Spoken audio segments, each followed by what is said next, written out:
Harmonium में 7 notes या तो 7 स्वर सबसे इम्पोर्टेंट होते हैं। वो आपने बहुत बार सुना होगा, बहुत ही कॉमन है। वो है सा, रे, गा, मा, पा, धा और नी। तो ये है 7 स्वर। कभी कभी आपने सुना होगा कि अंत में लोग एक और सा भी डाल देते हैं, तो 7 नोट्स के बजाय हो जाता है 8 नोट्स। ये क्यों होता है? ये इसलिए कि जब हम प्रैक्टिस करते हैं तो हम ताल के संग प्रैक्टिस करते हैं, और सबसे ईजीएस्ट ताल है 8 बीट्स या तो 16 बीट्स ताल। तो वो है 8 या 16 बीट ताल। उस पर हम जब प्रैक्टिस करते हैं तो वो आसान हो जाता है प्रैक्टिस करने को। मेरी हमेशा यही कोशिश रहेगी कि हर वीडियो में मैं सिंपल या सरल भाषा में आपको एक्सप्लेन कर सकूं, और जो इम्पोर्टेंट है वो मैं आपको बताऊं, ज़्यादा कन्फ्यूजन ना डालूं। अगर आपने पहले वाला वीडियो नहीं देखा है वो ज़रूर देखिए, वो बहुत ही इंपॉर्टेंट है, क्योंकि उसमें आपको पता चलता है ये ईच कंपोनेंट्स जो हारमोनियम का है ये एग्जैक्टली क्या करता है, उसका पर्पस क्या है। हमें सिर्फ बजाना नहीं है, हमें भी जानना भी है कि ये सब चीज़ क्या करता है। अगर कुछ गलत हो जाए तो हम वो सॉर्ट आउट कर सके। इस वीडियो के अंत में मैं आपको कुछ एक्सरसाइजेस दूंगा जो आप अपने समय में प्रैक्टिस कर सकते हो और आगे बढ़ते रह सकते हो। जो लेसन आने वाला है उसमें आप देखकर सीख सकते हो। तो आप ये जो 7 नोट्स है, 7 स्वर है, सा रे गा मा पा धा नी, वो कहीं भी से बजा सकते हैं। हारमोनियम पर आप कहीं भी, अगर यहाँ से शुरू करेंगे सा रे गा मा पा धा नी सा, सा रे धा पा मा गा रे, या तो यहाँ से बजा सकते हैं, रे गा मा पा धा नी सा, सा रे धा पा मा गा रे सा, या तो यहाँ से बजा सकते हैं। रे गा मा पा धा नी सा, सा रे धा पा मा गा रे सा। अच्छा, तो कहाँ से हम एग्जैक्टली शुरू करें, तो वो डिपेंड करेगा आपके वॉइस के ऊपर। तो अगर आपका वॉइस ज़्यादा सॉफ्ट है वो इस तरह हारमोनियम पे रहेगा। अगर आपके वॉइस थोड़ा डीप है, थोड़ा लो है, उसको आप जो लो वाले नोट्स है उधर शुरू कर सकते हो। मैं शुरू करता हूँ ये वाला सा से।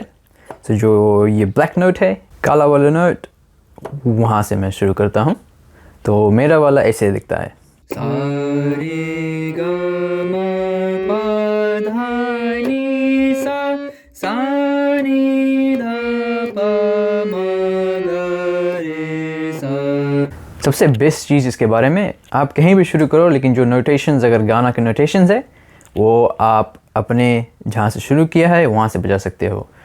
तो अगर आप सोच रहे हो कि मैंने यहाँ से नहीं सीखा है, या तो मैंने देखा है कि कोई और लोग कहीं और से बजाते हैं, उस बारे में चिंता मत करिए, क्योंकि जो भी नोटेशंस मिलेगा वो आप अपनी जगह से, जहाँ से आप बजाते हैं, वहाँ से भी प्ले कर सकते हैं। ठीक, तो हम जान गए हैं 7 नोट सबसे इम्पोर्टेंट है, लेकिन अगर उसमें सुर नहीं है तो क्या फ़ायदा गाना। सुर, अच्छा सुर क्या होता है? सुर लगा के गाना, ये क्या होता है? सुर लगा के गाना, अगर मैंने ये वाला नोट बजाया, ये सा, तो हमारा यही कोशिश रहेगा कि जो हम नोट निकालें यहाँ अपना वॉइस बॉक्स से, वो एग्जैक्टली सेम नोट निकले। इसे कहते हैं सुर में गाना। तो इस तरह से साउंड होगा।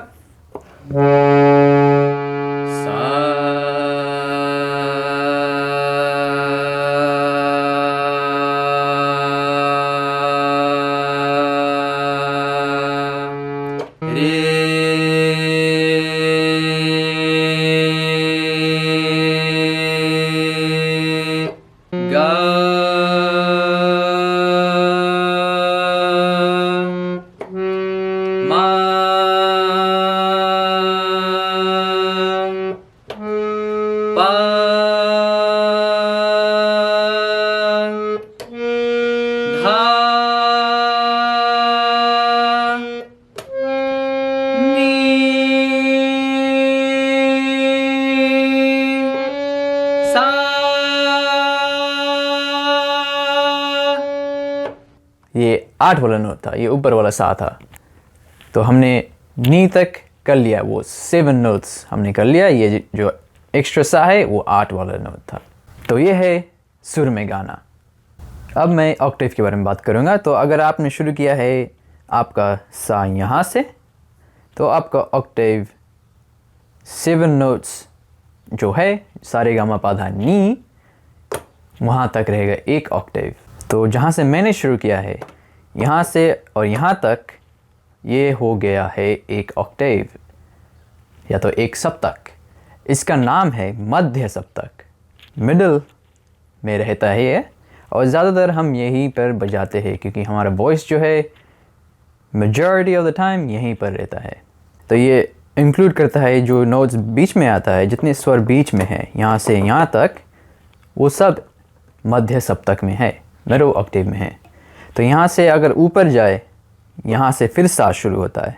हमारा सा हमने शुरू किया था यहाँ पर, तो अब यहाँ हो गया है ऊपर वाला सा, और ये जाएगा यहाँ तक, नी तक, सारे गा मा पा धा नी।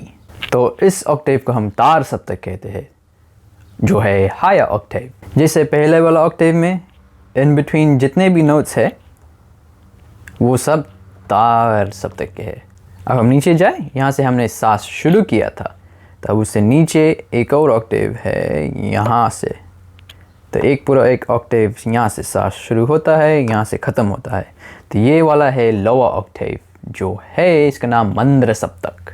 तो जितने भी नोट्स यहाँ से इन बिटवीन सा और नी के है वो सब मंद्र सप्तक के है, लोअर ऑक्टेव के है। तो 3 ऑक्टेव रहता है, 1 2 3। पहला वाला एक्सरसाइज ये है, जो बेलोज हमने सीखा है पहले वाले वीडियो में, उसको कैसे पंप करे कि जो कंसिस्टेंट आवाज़ है वो निकले।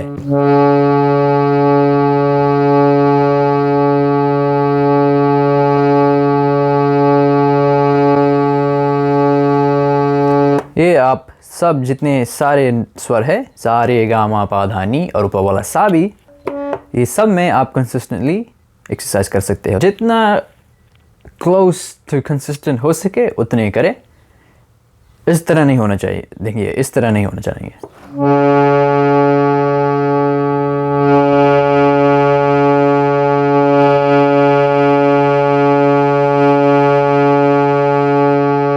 तो वॉल्यूम में जा रहा है जब हम पंप करते हैं तो ऊपर जा रहा है। तो उस तरह हमको सीखना है कि कैसे बेलोस को पंप करे तो वो कंसिस्टेंट वॉल्यूम रहेगा। ये इम्पोर्टेंट है। आप सोच रहे हो कि ये तो कुछ नहीं है, ये मैं स्किप कर सकता हूँ, लेकिन मैं सच में बता रहा हूँ, ये एक्सरसाइज pretty इम्पोर्टेंट है। सेकंड वाला एक्सरसाइज, हम कौन से फिंगर ये स्वर पे यूज़ करें।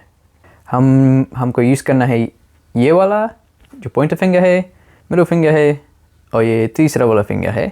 हम ज़्यादातर ये नहीं यूज़ करते हैं, हम ज़्यादातर ये यूज़ करते हैं, थंब, पॉइंटर फिंगर और थर्ड फिंगर।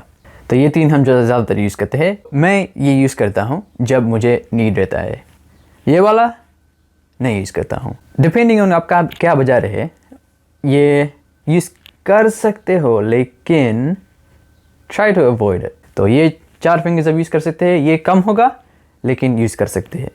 ये मेरा ओपिनियन है, किसी और का ओपिनियन कुछ और होगा, कोई बात नहीं। मैं ये प्रैक्टिकली समझा रहा हूँ और आपको कोशिश कर रहा हूँ कि आपको थोड़ा इजी हो जाए बजाने में। तो हम यहाँ पे शुरू करेंगे पॉइंटर फिंगर से। सा पे हो जाएगा पॉइंटर फिंगर, रे पे हो जाएगा सेकंड वाला फिंगर, गा पे हो जाएगा थंब। हमेशा याद रखिएगा गा, ये अगर आप मेरे जगह से बजा रहे हो तो ये फर्स्ट वाला गा नहीं है, सेकंड वाला गा है। तो सा रे गा।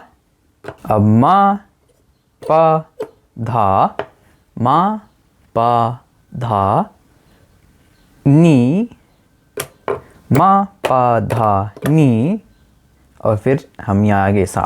तो फिर बैक टू स्टार्ट आगे समझो हम। सा रे गा मा पा धा नी सा नी धा पा मा गा रे सा। पहले तो सेपरेटली एक्सरसाइज 1 और एक्सरसाइज 2 करें, फिर जब दोनों इजी हो जाए तो संग में कर सकते हो। अब एक्सरसाइज नंबर 3, आप सुर को अपना ठीक करिए। तो जो अपना वॉइस है और ये जो नोट निकल रहा है उसको आप कोशिश करिए मैच करने को। सा रे गा मा पा धा नी सा। इसको जितना स्लो हो सके उतना करें। शुरू में थोड़ा हार्ड होगा, डिफ़िकल्ट होगा, लेकिन जब आप करते रहोगे तो और आसान होते जाएगा। तो स्लो इस तरह करें, जितनी देर हो सके उतना देर आप ये नोट गाए। सा,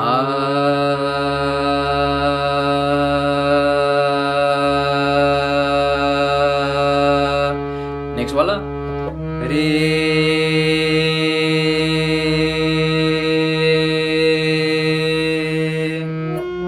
गा,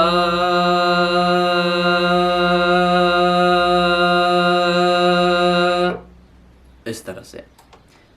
एक टिप मैं देता हूँ, पहले ये अगर मैच करना है आवाज़, पहले ये नोट बजा ले, तो बजा कर सुने कौन नोट है, तब उसके बाद मैच करें आवाज़। क्योंकि मैं कभी कभी देखता हूँ कि लोग प्ले करते हैं और मैच स्ट्रेट अवे करने लगते हैं, तो उनका जो आवाज़ निकलता है वो अलग होता है और जो हारमोनियम का आवाज़ निकलता है वो अलग होता है। तो पहले बजा ले और सुन ले कि कौन सा आवाज़ निकल रहा है, तब फिर मैच करिए अपना आवाज़। सुर के संग संग हमें ध्यान रखना है ताल को, लेकिन ताल अभी हम नहीं करेंगे क्योंकि जब हम सुर और ताल संग में करने लगते हैं तो बहुत ही डिफ़िकल्ट हो जाता है। तो हम बेबी स्टेप्स लेंगे और थोड़े थोड़े चीज़ करते रहेंगे, थोड़ी थोड़ी एक्सरसाइजेस, और उस पर हम बिल्ड ऑन करते रहेंगे एवरी लेसन। अब यहीं कहीं पे एक और वीडियो होगा, वो नेक्स्ट लेसन रहेगा। अगर नहीं है तो कोई बात नहीं, आप कोई और वीडियो देखें, वो भी मैंने अभी बनाया नहीं है, लेकिन तब तक आप वो वीडियो देखें। लेकिन अगर मैंने बना दिया है तो वो यहीं पर रहेगा। मैं मिलूँगा आपको उस वीडियो में।